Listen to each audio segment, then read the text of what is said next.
Hello and welcome to FYI Weekly, your official source for the latest news and information from the city of Greensboro.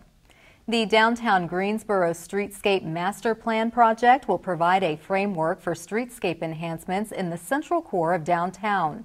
With a goal to improve the overall pedestrian experience downtown, the project will encompass a variety of elements such as new sidewalks, landscaping, lighting, bicycle facilities, and signage.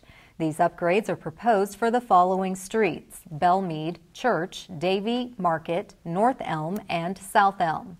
A better pedestrian experience will promote a better quality of life for Greensboro residents by improving connections into and within downtown, creating more walkable and bike-friendly corridors, creating places that people want to visit and linger, and providing a cohesive framework for the city as it evolves. This plan will serve as the design guidelines that shape future construction documents and the creation of a new streetscape. In 2016, Greensboro residents approved bond funds for community and economic development. The downtown Greensboro Streetscape project is the first to use these funds. Greensboro police are making the rounds to introduce K-9 Officer Hero, the newest member of the police department. Hero is a 12-week-old Australian Labradoodle and will serve as the mascot and ambassador for the collaborative pilot program Students Overcoming Situations, or SOS. Hero will be a trained therapy dog replacing Mia, the current program mascot. Hero is in the process of being donated by Rebecca Pugh of Good Day Doodles. Mia was on loan to GPD by the same agency. Students Overcoming Situations is a program created and designed by the Greensboro Police Department and Guilford County Schools to build positive relationships with children and police officers. The program also teaches character building and decision-making skills to 1st and 5th graders. The 2018 spring semester, the initial offering of the program, was launched in 5 elementary schools and included 28 GPD officers and more than 800 students. SOS support and funding comes from the Greensboro Police Department, Guilford County Schools, the Volvo Corporation, and the Greensboro Police Foundation. Next year, the SOS program will expand to 10 schools with the support of the Greensboro Police Foundation. More city services can be paid online in addition to water bills and parking tickets. Residents can now go online and click on the tab entitled Pay Your Miscellaneous Invoice. Options for online payments include false alarms, code enforcement violations, monthly parking deck fees, fire violation inspections, landfill charges, daycare facility fees, and more. An invoice qualifies as miscellaneous if the invoice is sent by the City of Greensboro and reads Miscellaneous Invoice, City of Greensboro at the top center of the invoice. These invoices can still be paid in person at the Melvin Municipal Office Building located at 300 West Washington Street or at the Kitchen Operations Center at 2602 South Elm Eugene Street and by mail at P.O. Box 3136, Greensboro, North Carolina 27402. In an effort to help each of us improve our quality of life, the city has partnered with Cone Health for a series of brief and informative videos designed to inspire you to make better choices when it comes to healthy living. Let's check in with our friends at Cone Health for today's news for your health.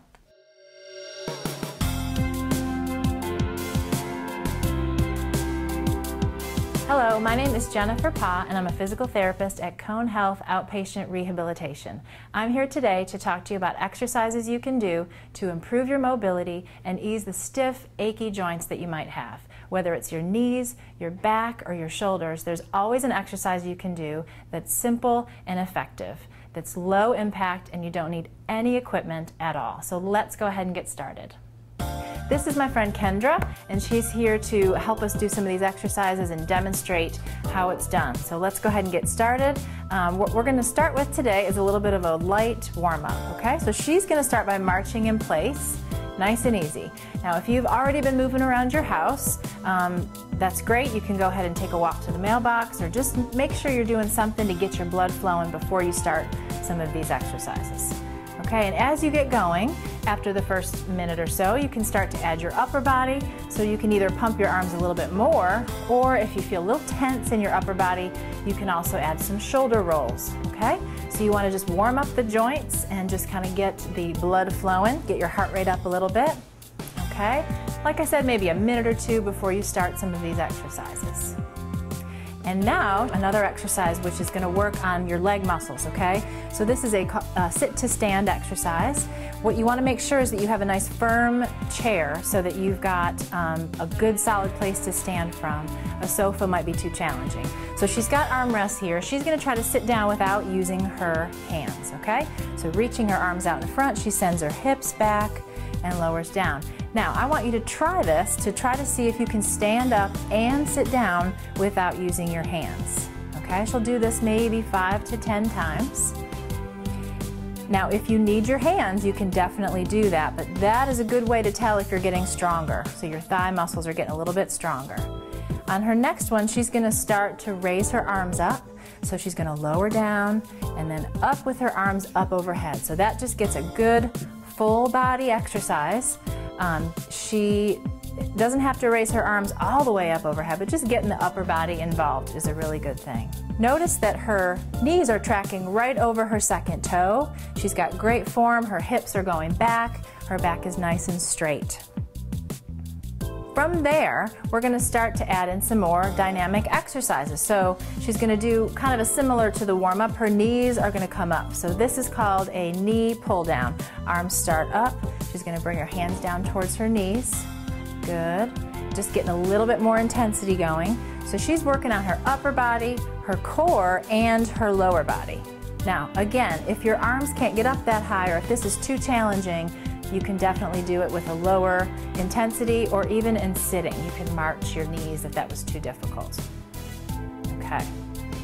Now what she's going to do is add a little bit of trunk rotation. So here's that core working again, going across the body, pulling her knees up towards her chest. And she has great form. And really, you know, if you can do 10 going to each side, that's plenty. We're going to stretch your back out a little bit here. So stand with your feet wide apart. You're going to take one arm up overhead, reach it really tall. Now keep this hip where it is and you're just going to round your spine over toward the other side. Good. And then come all the way back up. Again, you go into what range of motion is comfortable for you. Okay, make sure you're breathing. Once you're over, maybe take a nice deep breath into your ribs here. That should feel really, really good to a stiff back. Nice job. Come back up to center. Let's do that one more time to each side. Really thinking about lengthening your finger to your foot, that whole long line. That looks great. You could always do this in sitting if you needed to. Okay, and then back all the way up and reach up and over. You never want to bounce when you're stretching. You want to hold it for a good 15 to 30 seconds. With this one, probably closer to 15 seconds would be good. Okay, so what we're going to work on now is a little stretch that you're going to do in the seated position.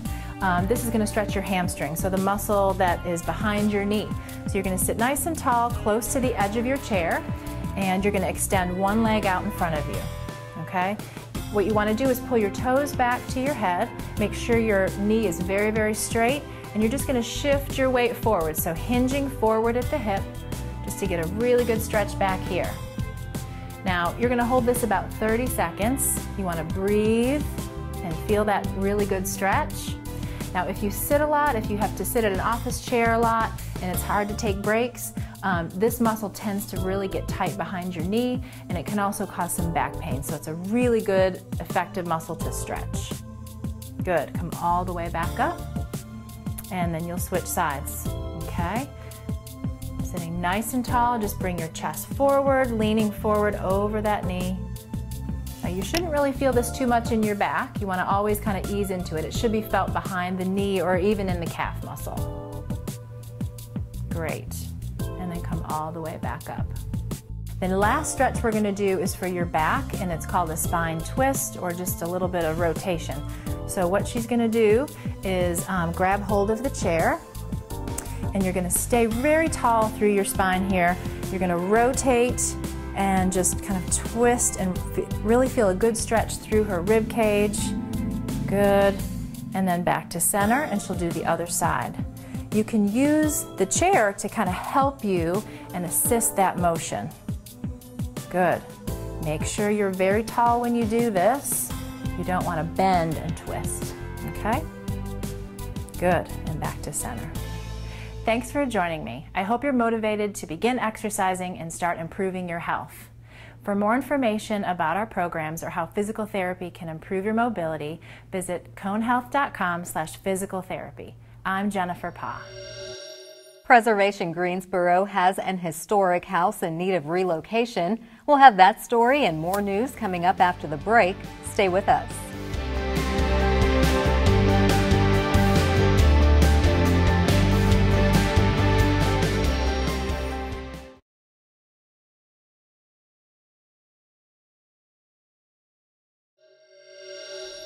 Welcome back to FYI Weekly. The city has closed the Green Street entrance to the Melvin Municipal Office Building. Visitors must now enter City Hall through the West Washington Street entrance from 8 a.m. to 5 p.m. on weekdays. If you are attending a City Council meeting, please enter the building from Governmental Plaza. That entrance will be open 30 minutes before the meetings begin. Those attending any other city board or commission meeting after 5 p.m. should enter the building from the Green Street entrance. That entrance will be open 30 minutes before the meetings begin.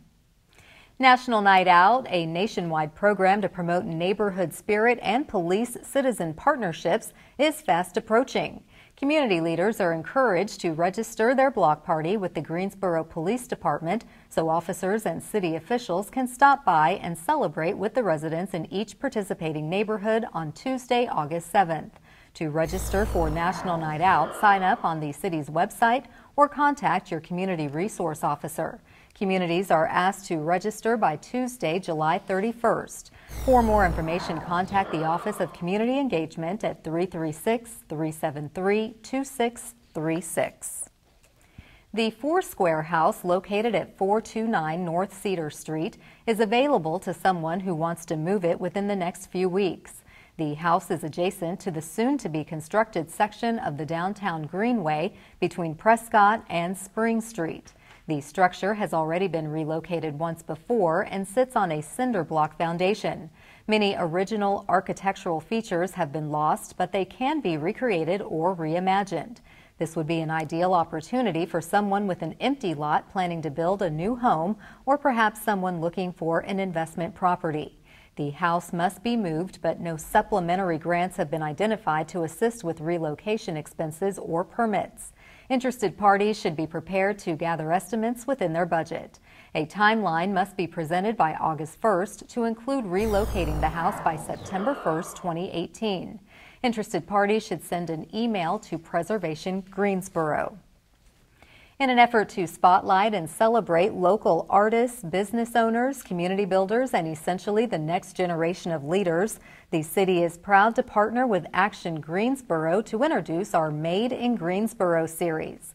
This day, we place the spotlight on gourmet popcorn king, Chad Husky.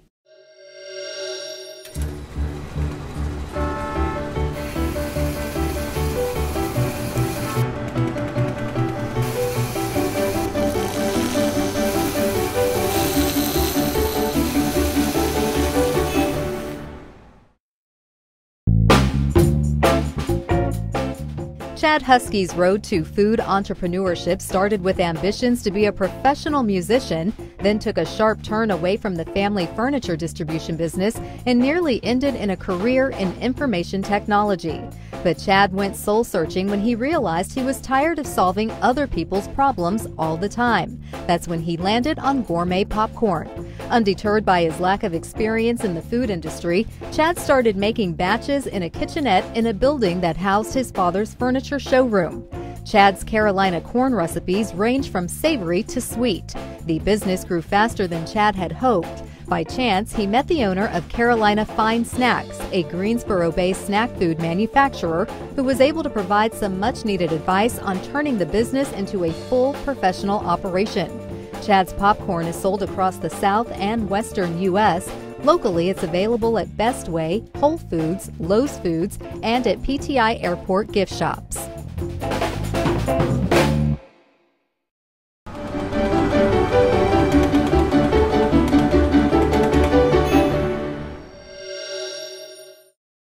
To learn more about Made in Greensboro or to see more images taken by photographers Jerry Walford and Scott Mothersbaugh, visit the Action Greensboro website at madeingso.com. The Civil Rights Museum is gearing up for one of its most popular fundraising events where you can play a role in the final tally. Coming up after the break, we'll talk to the museum's executive director about the upcoming telethon. Stay with us.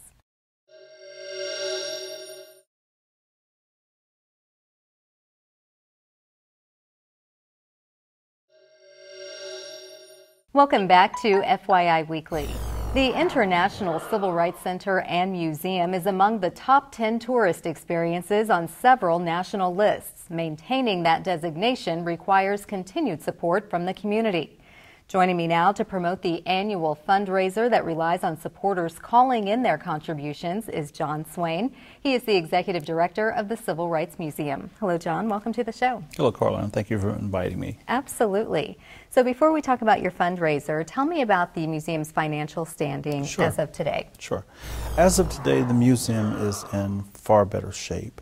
And I've always looked for opportunities to thank the residents of Greensboro for the support that it has extended to the museum over the years. So it is getting healthier and healthier and healthier as days go by. But for a nonprofit organization, it still requires additional support. Okay, and with that support, you have an annual telethon, which is coming up. Tell us, when is the telethon and how many hours of the day is this taking place? The telethon is going to take place on July 25th, and we will have the phone lines open from 6 a.m. until 6 p.m. Okay, kind of like voting. Yes, yes, it'll be nice. Now, there is a number that you want folks to call. Yes. Who do they call or where do they call? And do you need volunteers to answer the phones? Absolutely. The number that people can call is 1-800-748-7116 during that day, or they can call our regular 336-274-9199 number. It'll roll over to the Watts line. And as far as volunteers, we've had a number of volunteer and civic groups that have already signed up to take our slots of answering the phones for that day. So if there are other groups that would like to sign up and answer the phones, we will be more than welcoming of them. Okay, sounds like a fun time. Telethons are always very exciting. You get people calling in throughout that 12-hour period. What examples can you give us of how people can donate, like who and how can they make this special in someone's name? We have uploaded a form online that people can download, and they can make a gift in a civil rights activist's name. They can also make gifts in the names of civic organizations, social groups, houses of worship, and faith groups, or they can make a personal donation to the museum and continue their support. This is a wonderful attraction to support, and there are huge opportunities that are on the horizon. So I'm looking forward to that continued support. Okay, and not so long ago we met Dr. Harris, who did a presentation about the 14th Amendment of the Constitution. Yes. You're having an encore of his presentation on the same day as the telethon. What was the response to his initial talk July 7th? He did a program on July 4th on the Declaration of Independence, and then a program on the 7th, on that Saturday, on the 14th Amendment. We had a very nice turnout for it. People were quite engaged by what it really means to be a citizen in the U.S. So we had a conversation, and he's coming back down from Philadelphia to do another program on the 25th. And this time we're going to open the program up from 6 o'clock until 8. And we will announce the results of our telethon at the end of that program for the evening. Okay, that'll be wonderful, and I'm sure folks who missed his first presentation now have a chance to come back. It was quite good. We had people to return for the second program who were at the first program, and they were quite engaged by the new experiences and opportunities to talk about the Declaration of Independence and what it means to all people, and citizenship and how we interface with one another. It was really good. And the museum is the perfect foundation and, and place for that conversation. What other exciting things do you have on the horizon for the Civil Rights Museum? Well, the one thing that gives me goosebumps when I think about it is World Heritage designation. We're working with a group of people now to fill out our application for the National Landmark status. And by the end of this year, a group of 10 civil rights organizations are going to be advanced to UNESCO for World Heritage designation. The Civil Rights Museum will be the first in the state of North Carolina. The Great Smoky Mountains is a World Heritage, has a World Heritage designation, and that is shared with Tennessee. But we're looking forward to bringing that designation home. I want it to be under my watch. Okay, well so that is a lot of work and very exciting. It's quite a bit, but it can be done. Wonderful. Well, do come back and keep us posted on those efforts. Thank you for stopping by in the meantime to give us a preview about the telethon, July 25th. Absolutely. I'm sure it's going to generate a lot of money for the museum. We need to continue supporting this jewel in the city. Absolutely. And I really love it. So thank you so much. Thank you. Come back and see us. Stay tuned for a little-known fact about Greensboro as we tell you something about the city. That's coming up after the break. Stay with us.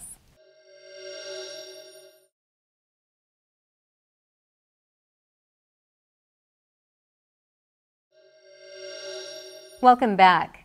One way to stay informed about what's happening in the city is by attending or tuning in to City Council meetings. The Greensboro City Council meetings are open to the public, but if you can't attend, we broadcast the meetings live right here on GTN, and we also stream the meetings live on the city's website.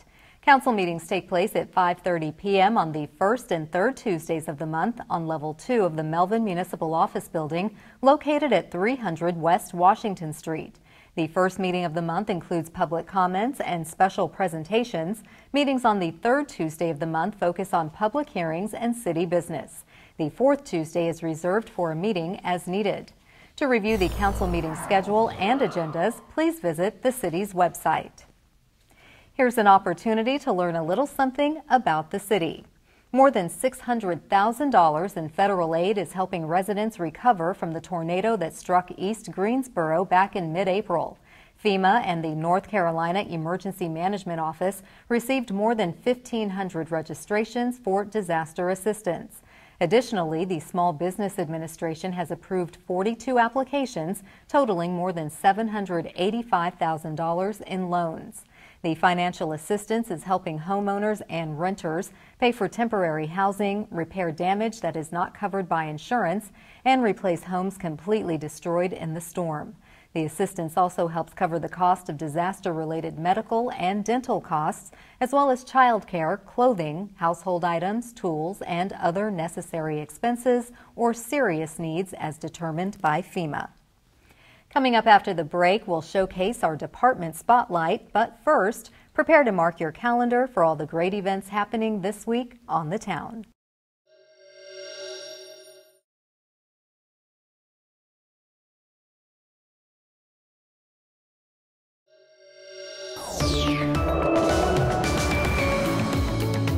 Hey, this is Jody. This weekend there will be non-stop live music performances right here in Greensboro.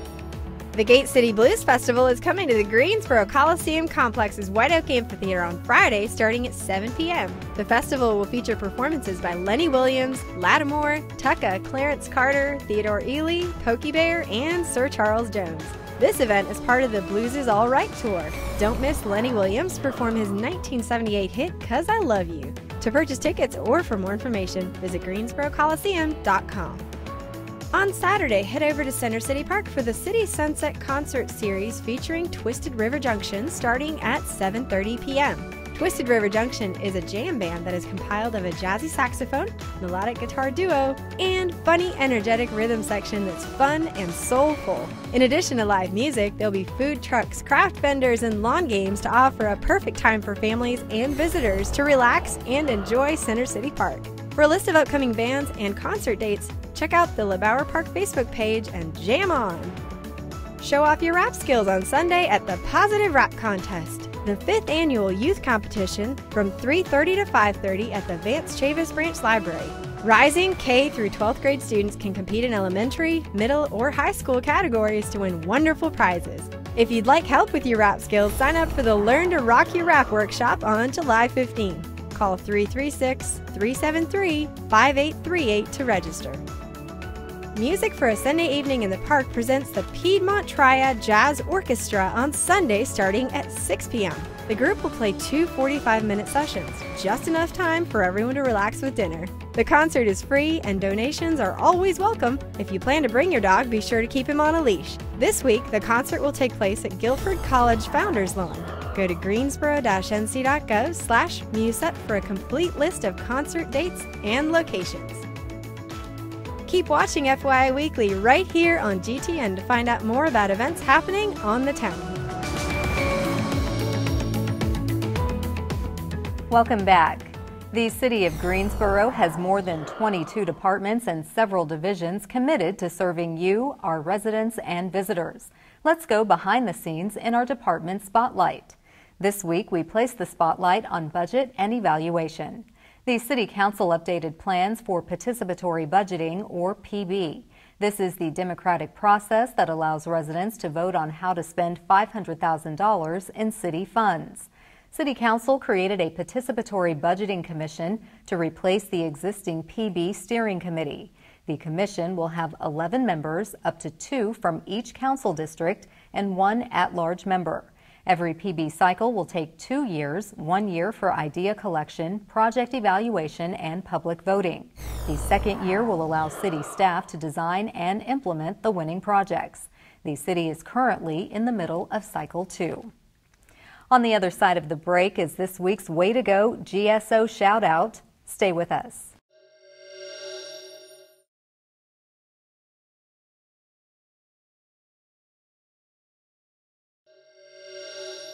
As we draw to a close, we always want to end on a positive note with our Way to Go GSO shout out.